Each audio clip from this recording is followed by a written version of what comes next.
Para jamaah kaum muslimin wal muslimat rahimakumullah. Dunia teh aya 5 benua: Asia, Amerika, Eropa, Australia. Gede. Di tengah-tengah dunia teh aya Indonesia. Masya Allah, terkenal ke mancanegara. Di Indonesia teh aya Pulau Jawa. Di Pulau Jawa teh aya Banten. Di Banten teh aya Pandeglang. Beuh, mantep. Ternyata Pandeglang teh lain sekedar tenar di Indonesia. Di Belanda teh tenar, di Perancis tenar, di Inggris tenar. Pokoknya masyhur kurang Pandeglang teh maling tenar. Bisaan orang Pandeglang maling naon cenah kiai? Maling daging aya mencit kebo. Orang Pandeglang makan terkenal nu mencit kebo di Mekah teh, nu mencit munding, mencit sapi orang Pandeglang. Orang Arab ge bingung, nu kuduna 2 kintal kok jadi sakintal. Etalah hebatna orang Pandeglang. Masya Allah, maling ge ka Mekah, kamu di Mekah ge maling terus. Pohara. Masya Allah. Ditanya, kunaon sia maling teh? Lu deket Baitullah babari istighfar. Tolol benernya.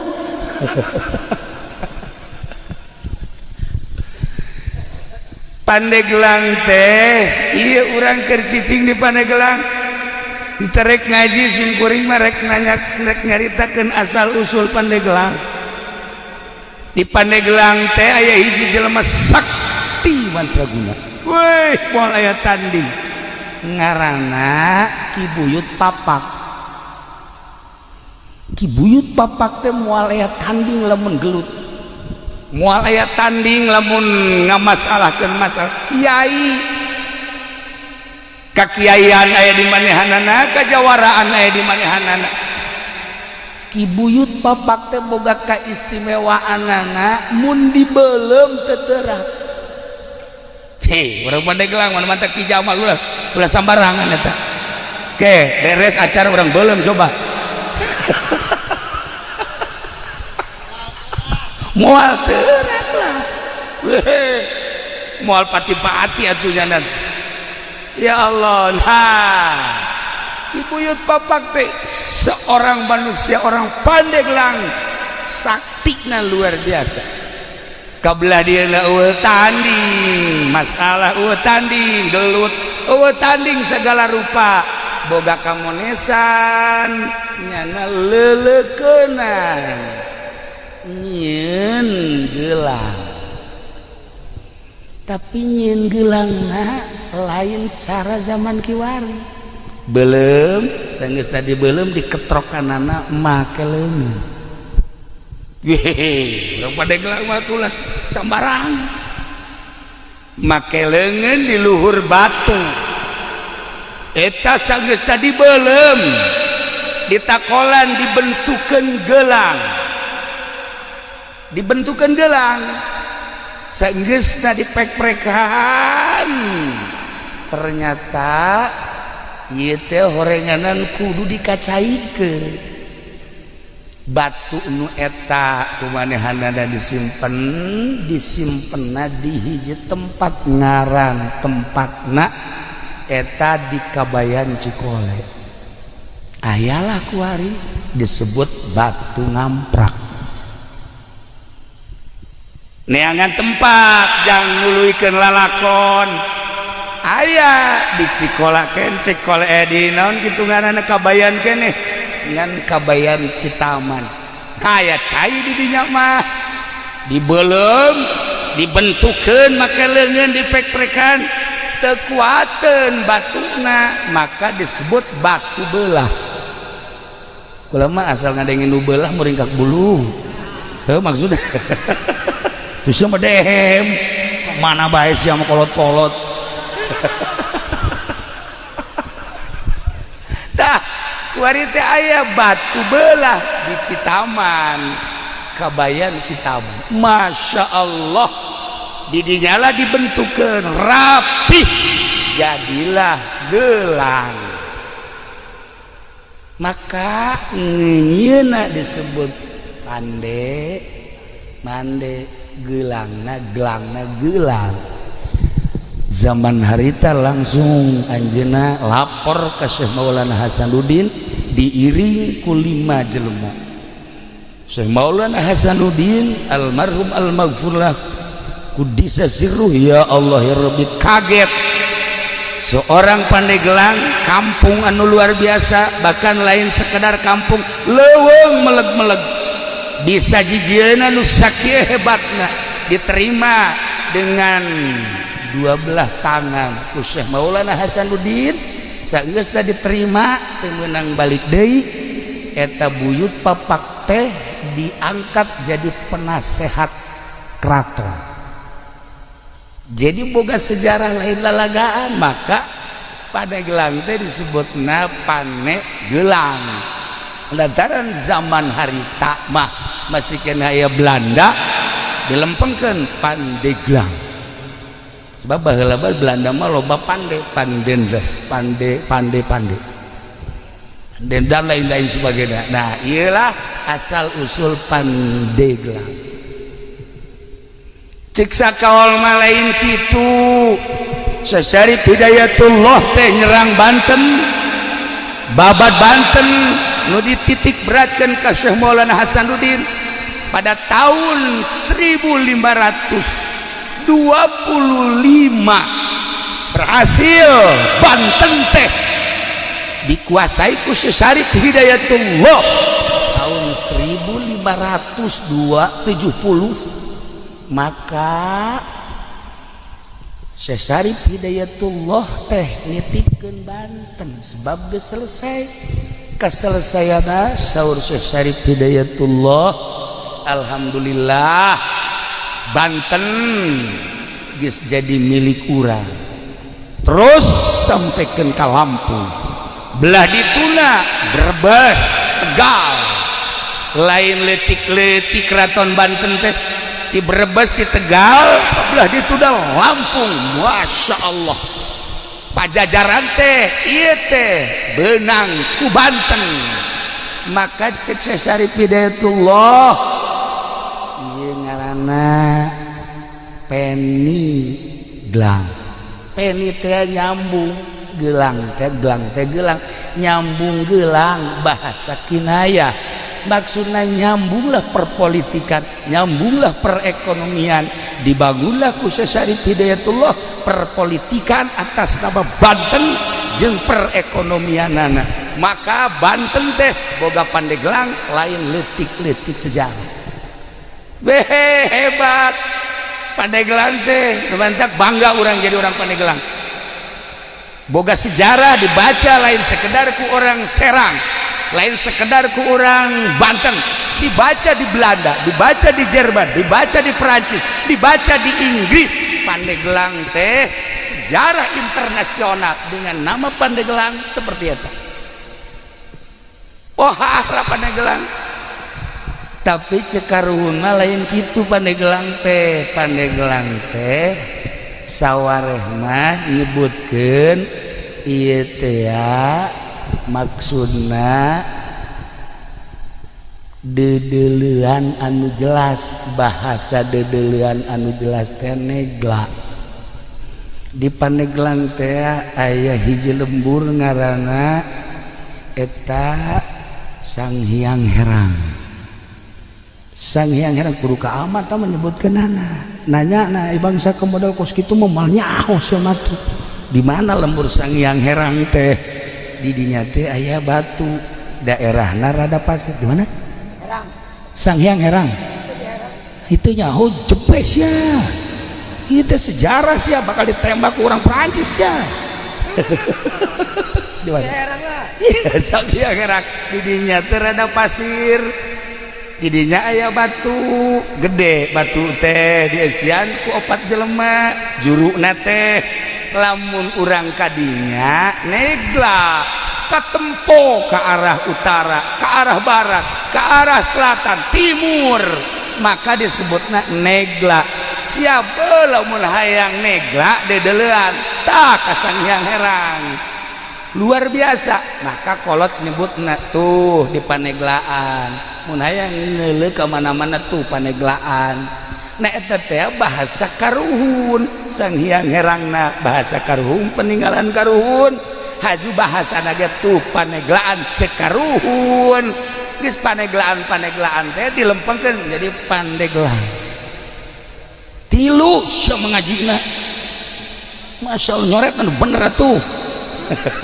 Tuh kan iyalah Pandeglang. Masya Allah iya sejarah lain sekadar dibaca di Indonesia tapi dunia. Masya Allah masih kayaknya ya riwayat-riwayat tentang wajah tasmiyah Pandeglang cuman nu dua deui dianggap dhaif nu tilu eta mah mu'tamad. Ente coba ke perpustakaan Belanda bakal aya mun kukura dibacakeun bahasa Belandana ente kaget. Aya bahasa Inggrisnya pasti kaget. Moal aja aing bahasa Inggris teh nu nyaho mah ngan I love you doang. Iyalah Pandeglang. Eta sakadar wajah tasmiyah istimewa. Eta buyut papak teh hirup di keraton jadi penasehat Syekh Maulana Hasanuddin saat kita nu leuwih hebat deui di Pandeglang teh aya hiji kiai ngaranna Dasim. Lamun di Anyar eta teh ngaranna Jasim. Baheula teh Anyar teh lain Anyar eta teh Sudi Mampir. Baheula teh disebutna Anyar teh Sudi Mampir. Ketika Herman Danles ngebangun jalan disebut Anyar Panarukan. Setelah selesai jalan urang dinya teh nyebutna Anyar jalan Anyar buatan Danles. Nah ieu teh katelah bae korenganan eta teh bahasa Anyar teh di zaman Danles. Jadi kuari kasebut teh Anyar. Cek sakaoma lain kitu aya hiji jelema ngaranna Kiai Jasim. Kiai Jasim teh menguasai ilmu zahir batin. Gawena ngan sakadar ngalalauk ka laut. Boga guru mursyid. Sageusna meniti dengan sulukna jadilah manehana seorang manusia nu berderajat. Hiji titip guru mursyidna ngan sakieu hiji doang cek guru mursyidna jelema nu mere moal kudu susah sakitu jelema nu mere moal kudu susah tancepkeun ka jero hate tanamkan di jero hate lakeun di jero hate jeung kudu daek bura beres salila hirup sebab ieu dunia teh bakal ditinggalkeun. Geus lamun ku urang dibikeunan engke bakal kapagih jaga di akhirat. Nya cak guruna teh jelema anu mere moal jadi susah, moal susah ku mere. Akhirna manehanana ibadah di Anyar keur carita Anyar heula. Ibadahna nya nama lain sekedar di darat. Di mana-mana beres ngaji ka laut. Di laut jangkar dikahandapkeun mancing ongkoh ngajaring ongkoh tapi sholat ge di luhur parahu terus bae. Jasim luar biasa. Lamun urang nyaritakeun sholat di parahu aya nu masantren cara urang kieu teu kaget aya modal ieu. Ndek ku baca sholat di parahu ayo. Ya di darat ge carang. Ngomong di parahu.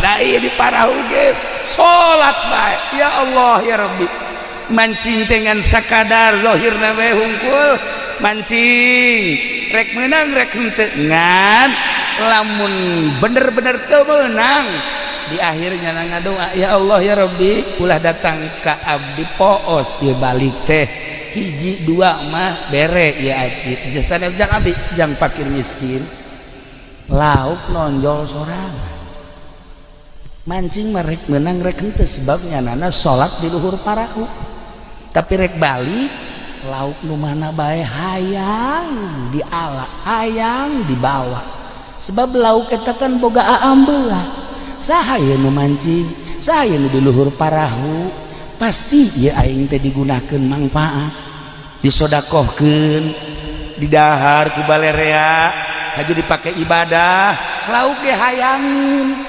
kula kamari mancing jeung ieu ye ya beneran ieu mah alal hak mancing masya Allah barang mancing munong gede sagesa meunang suraknya ragak deui lauk emas anu kira-kira 5 kilo teh ragak deui nya kieu bae nanya ka kaula kiai kok ragak deui atuh lauk teh boga aambean tolol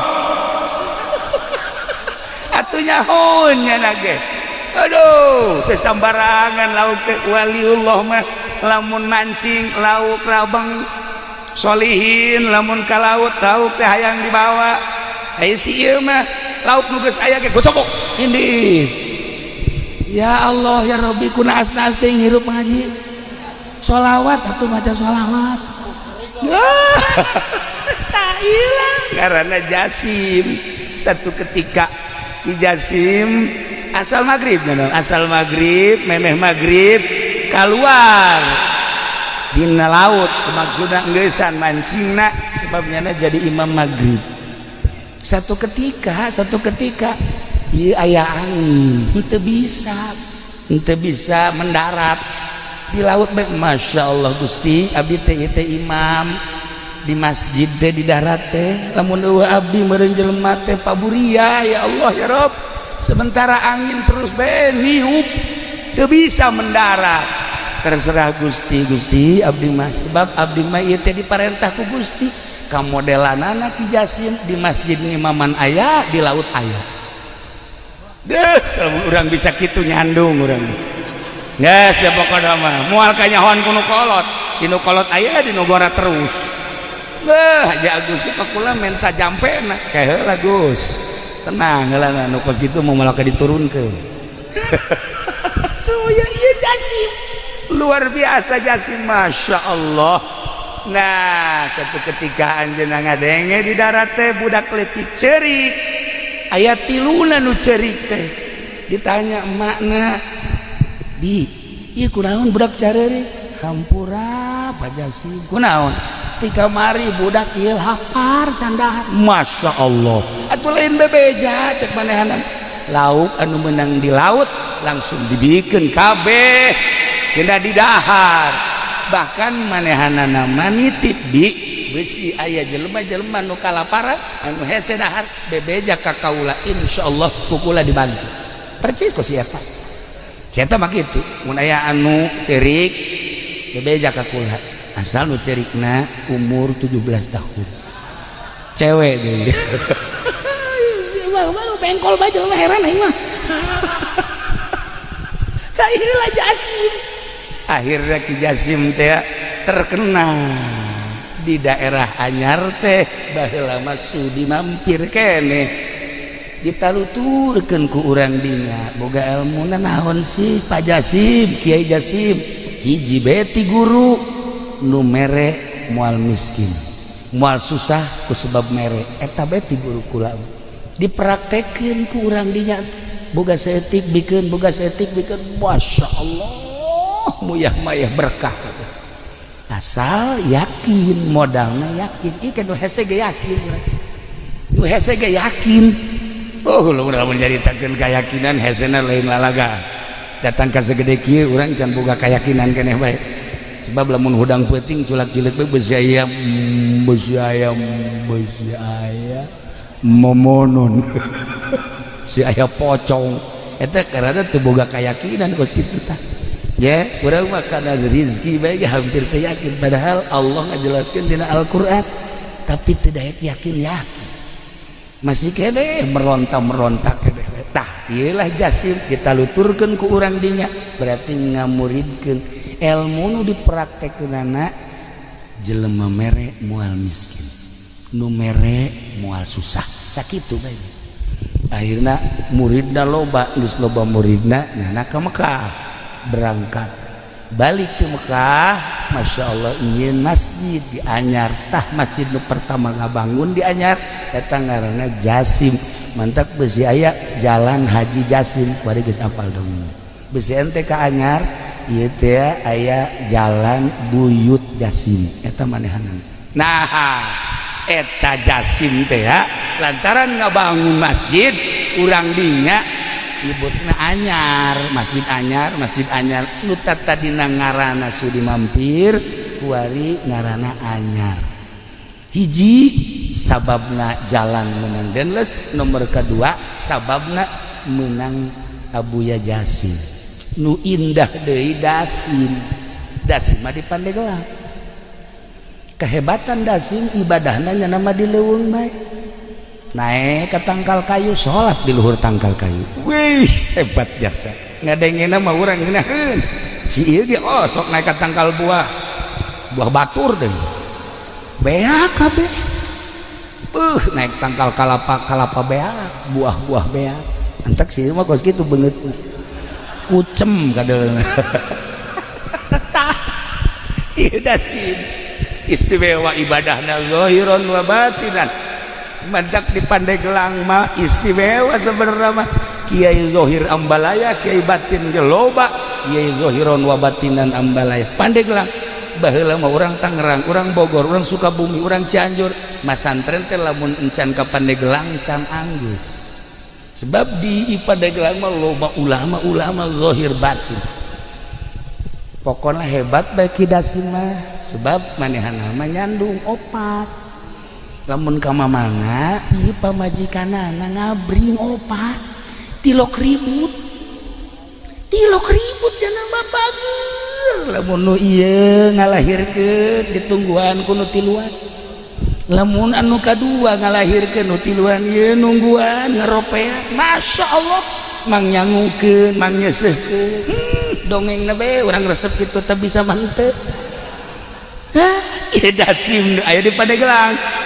Aya hiji jawara urang Tangerang nyabaklah ka Kiai Prawira almarhum almaghfurlah ka Sekong bebeja mali bejakeun ngaranna sebab eta anak incuna loba keneh ayeuna bebeja mama abdi malah embung elmuna naon hayang ilmu naon tuh hayang ilmu bisa nyandung ulah sia nyandung mah engke eungap di dunia nu sakieu legana bakal karasa eungap nyawa sia kolong leuit eungap nyandung leuwih eungap tibatan cicing di kolong leuit sempit sia karasana. Imah nang ngabangun urang tapi urang agag-agagan di kadinya, imah nang urang mobil nang urang tapi ketika urang dek balik aya eueuhnya tah leuwih serem tibatan sepaan eta lamun nu kolot nongora mah biasa bae sih indah bae. Maung leuwih tibatan maung nu kolot lamun geus manyun bae waduh hareuda komo lamun geus jebris waduh jantung murang.